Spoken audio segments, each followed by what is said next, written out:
अस्सलामुअलैकुम Weaver, medicine की दुनिया में खुश आमदीद वीवर। आज हम आपको बताने जा रहे हैं लंगज़ोल सिरप के बारे में। अशरफ कंपनी ने इसको तैयार किया है और बात की जाए इसके इस्तेमालात और फ़वाइद के बारे में, तो लंगज़ोल सिरप बलगमी खांसी के लिए बेहद मुफीद और मौसर सिरप है। आपको पुरानी बलगमी खांसी है या अभी न्यू लगी है तो कोई मसला नहीं। साइड इफ़ेक्ट, हर किस्म के साइड इफ़ेक्ट से पाक है और ये शुगर फ्री में भी दस्तयाब होता है।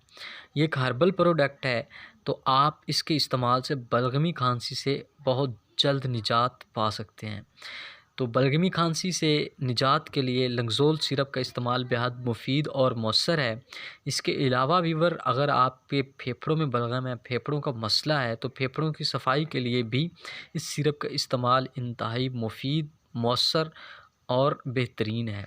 इसके अलावा वीवर, अगर आपके गले में कोई मसला, सोजन है, विरम है, तो उसके लिए भी लंगज़ोल सिरप का इस्तेमाल कर सकते हैं।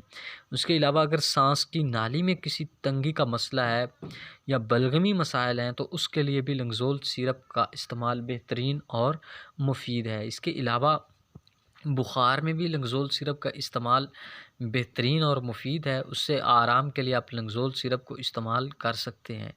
तो वीवर, ये थे इस सिरप के फ़ायदे। अब बात करते हैं इसके इस्तेमालात के बारे में। ये छोटे बच्चों के लिए भी और बड़ी उम्र के लोगों के लिए भी यकसां मुफीद और मौसर है। छोटी उम्र के बच्चों के लिए चाय का छोटा चम्मच 2 टाइम, और बड़ी उम्र के लोगों के लिए 2 चम्मच 2 टाइम, सुबह और शाम। इसके साथ ही हमारी